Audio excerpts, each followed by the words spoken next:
दोस्तों, कई बार भक्तों और साधकों के जीवन में ऐसा समय आता है जो समय उनको पूरी तरह से तोड़ के रख देता है। उस समय पर विश्वास भी डगमगा जाता है। कई सारे ऐसे भक्त भी होते हैं जो भगवान का नाम लेना भी छोड़ देते हैं, जो नास्तिक हो जाते हैं, क्योंकि वो उन परिस्थितियों को सह नहीं पाते और ना ही वो ये समझ पाते हैं ऐसा क्यों हो रहा है। जो लोग पूजा पाठ करते हैं, भगवान की सेवा करते हैं, उनके दिमाग में बस एक ही बात होती है कि हमें सुख ही सुख मिले, सब कुछ हमारे अनुसार होना चाहिए, जो हम चाहते हैं वैसा ही होना चाहिए, हमारी सारी मनोकामनाएं, हमारी सारी इच्छाएं पूर्ण हो। पर सवाल ये, अगर सुख आप भोगते हैं तो आपके हिस्से का दुख कौन भोगेगा। दोस्तों, आज की ये वीडियो बहुत ही महत्वपूर्ण जानकारी देगी कि जब जो परीक्षा हमारी ली जाती है, जब जब आपके जीवन में दुख आता है, तो आपके साथ कुछ घटनाएं अवश्य होंगी। आपको उस समय किस तरह से खुद को मजबूत रखना है, सब कुछ इस वीडियो में आज बताया जाएगा। वीडियो शुरू करने से पहले छोटी सी रिक्वेस्ट है, अगर आप चैनल पर पहली बार आए हैं तो चैनल को सब्सक्राइब कर लीजिए, रिश्तेदारों और दोस्तों के साथ शेयर जरूर करें, वीडियो को लाइक करके कमेंट में राधे राधे जरूर लिखें, जिससे हमें पता लग सके कि हमारी दी हुई जानकारी आपको अच्छी लगी है।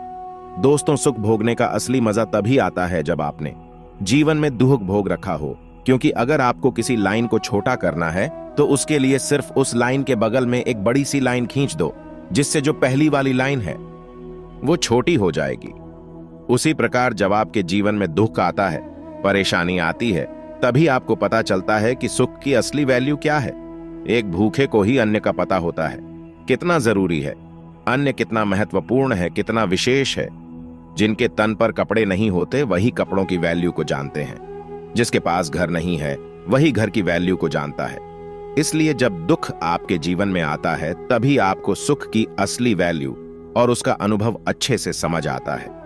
वैसे तो इस दुनिया में कोई ऐसा व्यक्ति नहीं है जिसने सुख और दुख दोनों को प्राप्त ना किया हो। दुख और सुख सब कुछ कर्मों पर आधारित होता है। कोई व्यक्ति ऐसे कर्म नहीं कर सकता जिससे सिर्फ उसको सुख की ही प्राप्ति हो, या फिर कोई भी व्यक्ति ऐसे कर्म नहीं कर सकता जिससे सिर्फ उसे दुखों की ही प्राप्ति हो। पूर्व जन्मों से ही यह कार्य चलता आ रहा है, इसलिए दुख भी भोगने होते हैं और सुख भी भोगने होते हैं। प्रकृति का भी यही नियम है। जब आप पूजा पाठ करते हैं और तब भगवान आपकी परीक्षा लेते हैं, आपके इष्ट देव आके आपकी परीक्षा लेते हैं, तब आप इन सब बातों को समझ नहीं पाते हैं कि वो आपकी परीक्षा क्यों ले रहे हैं। कई लोग जो पूजा भी सिर्फ इसलिए करते हैं कि उन्हें जीवन में कभी दिक्कत नहीं आनी चाहिए, उनको अगर छोटी सी भी कोई दिक्कत आती है तो वो सीधा भगवान को कोसने लगते हैं, भगवान को सवाल करने लगते हैं कि मैं तो आपकी इतनी पूजा करता हूं, मैं तो बहुत ज्यादा पूजा पाठ करती हूं, आपकी बहुत बड़ी भक्त हूं, फिर भी मुझे इतनी समस्याएं क्यों आ रही हैं। इसके लिए आप एक उदाहरण के तौर पर एक कहानी सुनिए। एक व्यक्ति था जो भगवान की बहुत ज्यादा पूजा करता था। एक बार उसके पैर में मोच आ जाती है और वो चलने में थोड़ा असमर्थ हो जाता है। फिर वो भगवान के मंदिर में जाता है और वहां पर उन्हें ताने देना शुरू कर देता है कि भगवान, मैं तो आपकी इतनी पूजा करता था, दिन रात आपका ही नाम लेता हूं, और फिर भी आपने मेरा एक्सीडेंट करवा दिया। तब उसी रात भगवान उसके सपने में आते हैं और उसे उस एक्सीडेंट का पूरा मंजर दिखाते हैं और समझाते हुए कहते हैं कि वो कोई मामूली एक्सीडेंट नहीं था, वो एक बहुत भयंकर एक्सीडेंट होने वाला था, जिसमें तेरी मृत्यु बिल्कुल निश्चित थी। तो कहीं ना कहीं तेरे कर्म, तेरा पूजा पाठ, मेरा नाम, ये सब लेने के कारण वो इतना भयंकर एक्सीडेंट एक छोटी सी खरोंच में बदल गया। तुझे सिर्फ थोड़ी सी मौत आई है। इसके बाद वो व्यक्ति समझ जाता है कि भगवान के कारण वो कितनी बड़ी समस्या से बाहर निकल पाया। इसलिए दोस्तों, भगवान जब भी आपकी परीक्षा लेते हैं, तब वो असल में आपको इस लायक बनाते हैं कि आप अपने जीवन में सफल हो पाए, कि आप उन परीक्षाओं में सफल हो पाए। भगवान दुख को कभी कम नहीं करते, ना ही आपके जीवन से दुखों को हटाते हैं। दुख तो आपको अपने जीवन में भोगना ही पड़ेगा, वो तो आपके जीवन में आएगा ही, लेकिन उनको भोगने की क्षमता, उन दुखों से लड़ने की शक्ति आपको भगवान जरूर प्रदान करते हैं। और जब आपके अंदर दुखों को भोगने का सामर्थ्य आ जाता है तो आपको दुख दुख नहीं लगेगा। फिर से आप एक उदाहरण समझिए।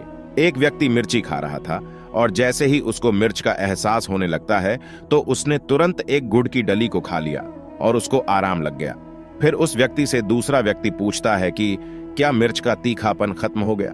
तब वो पहला व्यक्ति जवाब देता है, नहीं, बिल्कुल नहीं, मिर्च का तीखापन तो उतना ही है, लेकिन गुड़ ने मिर्च के तीखेपन को झेलने की शक्ति दे दी, जिससे मुझे बिल्कुल नहीं लगा कि मैंने मिर्च खाई है।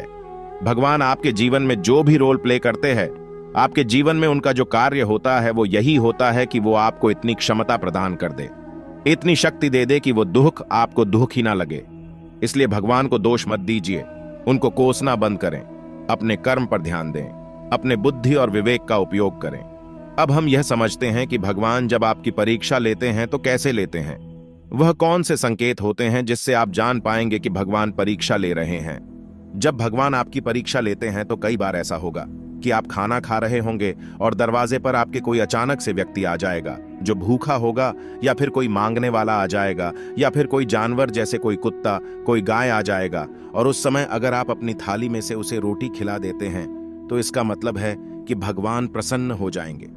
कई लोग उस थाली में से नहीं बल्कि अपने घर में से रोटी दे देते हैं, लेकिन आपको उसी थाली से रोटी देनी है, क्योंकि इससे ऐसा माना जाता है कि आपने अपने मुंह का निवाला उसे दे दिया और यह बहुत बड़ा दान माना जाता है। तो अगर ऐसा लक्षण दिखाई देता है तो समझ लीजिए कि भगवान आपकी परीक्षा ले रहे हैं। कई बार भगवान आपकी परीक्षाएं ऐसे लेते हैं कि जैसे आप कहीं जा रहे हैं और रास्ते में कोई व्यक्ति आपको मिलता है जो ठंड से कांप रहा है, तो आपके मन में यह भाव आ जाता है, आप उसके लिए कंबल, जैकेट या फिर अपना ही कोई कपड़ा दे देते हैं। यह भी बहुत बड़ा दान माना जाता है। किसी भूखे को खाना खिलाना या फिर किसी जरूरतमंद को वस्त्रों का दान कर देना तो कभी भी भगवान की बनाई हुई वस्तुएं जैसे जीव जंतु या फिर असहाय लोग जो खाने में असहाय है, पीने में असहाय है, जिनके पास कपड़े नहीं है, जो जरूरतमंद है, उनकी मदद करना बहुत बड़ी सेवा होती है। और अगर आप ऐसा करते हैं तो कोई भी भगवान की कृपा आपसे अछूती नहीं रहेंगी। हर भगवान आप पर कृपा करेंगे। बस आपको कभी भी भगवान पर विश्वास नहीं छोड़ना है, क्योंकि वो सदैव आपके साथ रहते हैं, वो आप पर कृपा बनाए रखते हैं। आपने सुदामा जी का दृष्टांत भी जरूर सुना होगा। वो भगवान श्री कृष्ण जी के परम भक्त रहे और उनके सखा भी रहे। उनकी तो इतनी गरीबी थी कि उनके खुद के घर में 2 वक्त के लिए खाने के लिए भी नहीं था, और जब वह श्री कृष्ण जी के दरबार में जाते हैं तब लोग उन पर हंसते हैं कि द्वारकाधीश जी के सखा ये कैसे हो सकते हैं। और आप ये हमेशा देख भी सकते हैं कि सुदामा जी ने कभी भी भगवान का नाम लेना नहीं छोड़ा। उन पर उनका विश्वास अटूट था, और जब भी वो खाना खाते थे, जब कभी भी उनको खाने को मिलता था, तो सबसे पहले वो भगवान का स्मरण करते थे, उनको भोग लगाते थे और उनको धन्यवाद भी करते थे। और उसके बाद भगवान की कृपा से उनका जीवन, उनकी किस्मत ऐसी, बल्कि जब वो द्वारकाधीश जी के महल में थे तब सुदामा जी के लिए महल तैयार हो रहा था, सुदामा जी के लिए वस्त्र तैयार हो रहे थे। और आज श्री कृष्ण जी के साथ सुदामा जी का भी नाम लिया जाता है, और अंत समय में भी सुदामा जी भगवान श्री कृष्ण जी के धाम को पधार गए। ऐसे ही तुलसीदास जी के बारे में भी आपने सुना होगा। तुलसीदास जी जो भगवान श्री राम जी के अनन्य भक्त रहे, हनुमान जी के अनन्य भक्त थे।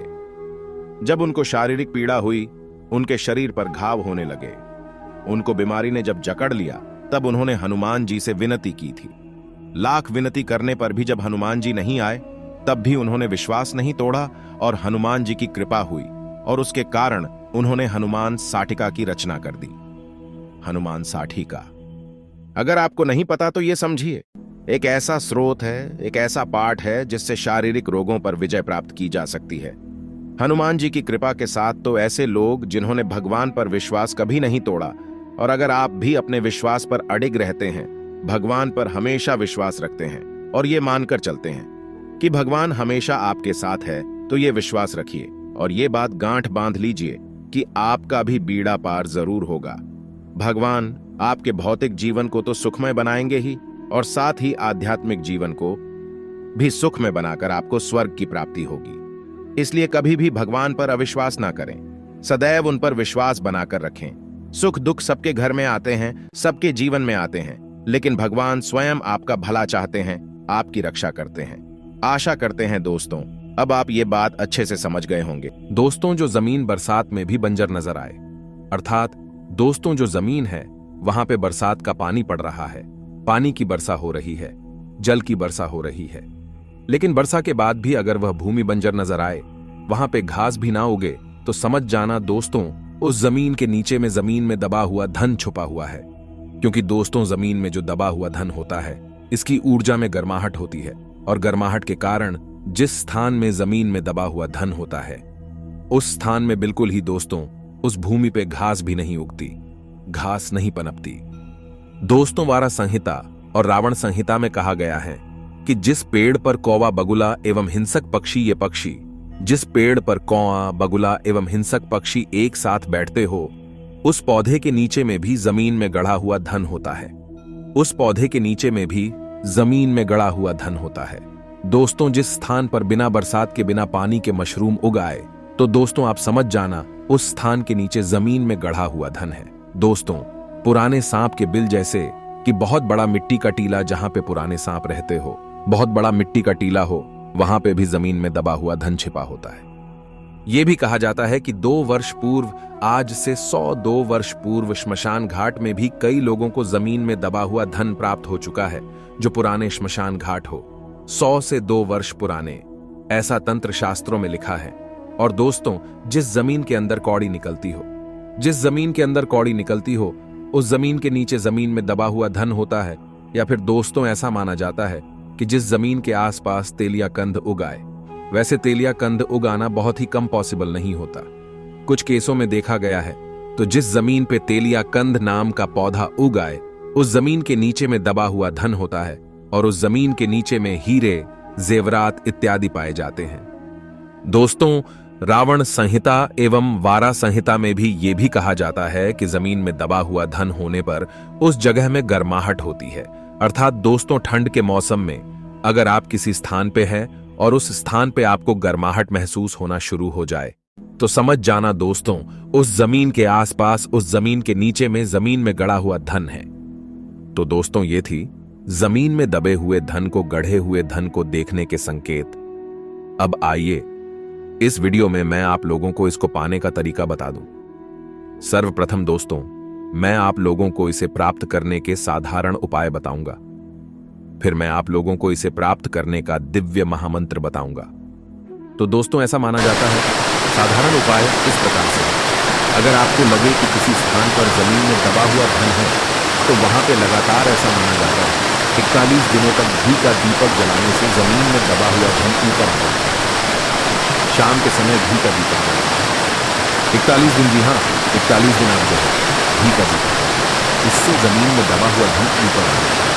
ऐसा भी माना जाता है जिस स्थान में जमीन में दबा हुआ धन, अगर उस स्थान में दोस्तों आप जो है जो नीम के पत्ते होते हैं, इसे खा करके जाते हैं, तो नीम के पत्ते का स्वाभाविक गुण कम रहता है।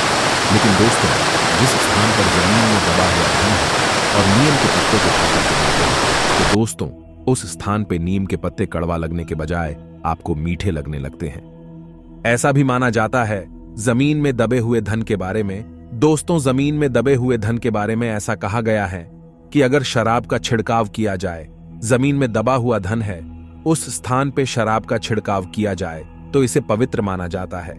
जमीन में दबे हुए धन को, दोस्तों, जमीन में दबे हुए धन को माया बोला जाता है। तो शराब छिड़कने से जमीन में दबा हुआ धन हलचल करने लगते हैं। तो इस उपाय से भी जमीन में दबे हुए धन को आप जो हैं अपनी आंखों से दे सकते हैं। आप जो हैं इसका परीक्षण कर सकते हैं, पता लगा सकते हैं। दोस्तों, जमीन में दबे हुए धन को देखने का एक उपाय और है, ऐसा माना जाता है सुअर का मूत्र। जी हाँ दोस्तों, जो है तंत्र शास्त्र में स्पष्ट लिखा है कि सुअर के मूत्र का छिड़काव अगर जमीन पे जिस स्थान पर दबा हुआ धन आपको लगता है उस स्थान पे करें, तो दोस्तों सुअर के मूत्र को बहुत ही अपवित्र माना जाता है, घिन्न माना जाता है। तो अगर जमीन में दबा हुआ धन है तो इसका छिड़काव करते हैं, तो जमीन में दबा हुआ धन हलचल करने लगता है, और हलचल करेगा तो आवाज आएगी। तो इससे भी जमीन में दबे हुए धन को आप जो हैं बहुत आसानी से पता लगा सकते हैं। दोस्तों, आप जो है राई के माध्यम से भी अगर आपको किसी स्थान पर जमीन में लगता है कि फलाना स्थान पर जमीन में दबा हुआ धन है, तो उस स्थान को तो सर्वप्रथम आप जो है साफ कर लीजिए। साफ करने के बाद दोस्तों आप जो है हो सके तो गोबर से लीप सकते हैं, और लीप नहीं सकते तो इस स्थान को अच्छी तरीके से साफ कर लीजिए, और उस स्थान पे सफेद कलर का कपड़ा बिछा दीजिए। सफेद कलर का कपड़ा बिछाएं, और फिर वहां पे उस स्थान पे दोस्तों आपको राई को छिड़कना है। जी हाँ दोस्तों, जो सरसों राई है उसे छिड़कना है। ऐसा माना जाता है कि जमीन में दबा हुआ धन होता है, तो जो राई होती है दोस्तों वो फूटने लगती है। राई जो है फूटने लगती है, तो इससे भी बहुत ही आसानी से पता लगा सकते हैं कि उस स्थान के नीचे में जमीन में दबा हुआ धन है। चलिए जमीन में दबे हुए धन को देखने का मैं मंत्र बता रहा हूं। इस मंत्र को जपने से जमीन में दबा हुआ धन दिखने लगता है, लेकिन इस मंत्र को ग्रहण काल में, होली पे, दीपावली पे या किसी शुभ मुहूर्त में दोस्तों आपको 1.25 लाख जाप करना होता है। 1.25 लाख जाप करने के बाद यह मंत्र सिद्ध हो जाता है। फिर इस मंत्र को पढ़ करके अगर आप चावल से कुछ लिखेंगे तो जिस स्थान पे जमीन में दबा हुआ धन है उस स्थान पे आप जमीन में दबे हुए धन को आप जो है दोस्तों बहुत ही आसानी से अपनी नग्न आंखों से देख पाएंगे। तो दोस्तों मंत्र कुछ इस प्रकार से है। ओम तत्पुरुषाय निधि दर्शन कुरु कुरु स्वाहा। फिर से सुन लीजिए दोस्तों, मंत्र बहुत ही छोटा सा है। AUM तत्पुरुषाय निधि दर्शन कुरु कुरु स्वाहा। इस मंत्र को बोलना है। इस मंत्र को बोलते हुए आपको अपनी मुट्ठी में चावल ले लेने हैं और इस मंत्र को 21 बार बोल करके जो आपने मुट्ठी में चावल रखे हैं, थोड़े थोड़े चावल जिस स्थान पे आपको डाउट लग रहा है कि फलाना जगह पे जमीन में दबा हुआ धन है, उस स्थान पे पढ़ करके छिड़के। बिल्कुल ही दोस्तों जमीन में दबा हुआ धन आपको दिखने लगेगा, लेकिन इस मंत्र का 1.25 लाख बार आपको जाप करना होता है, तभी यह सिद्ध हो जाता है। तो इस वीडियो में मैं आप लोगों को जमीन में दबे हुए धन के अनेक उपाय बताया हूं, अनेक साधन बताया हूं दोस्तों। वैसे नसीब वालों को ही जमीन में दबा हुआ धन मिलता है, लेकिन प्रयास करने में क्या जाता है। प्रयास करके आप देखिए, अगर आपके भी नसीब में जमीन में दबा हुआ धन है तो बिल्कुल ही मिल जाएगा। दोस्तों, अगर हमारी वीडियो से आपको थोड़ी बहुत सीख मिली है तो इस वीडियो को लाइक जरूर करना, हमारे चैनल को सब्सक्राइब करना। दोस्तों, इस जानकारी को आप अपने दोस्तों यारों में शेयर करें ताकि उन्हें भी ये जानकारी मिल पाए। तो दोस्तों, मैं जल्द जुड़ूंगा किसी नई और एक अच्छी जानकारी के साथ। आज की जानकारी बस इतनी ही दोस्तों। वीडियो देखने के लिए धन्यवाद। नमस्कार।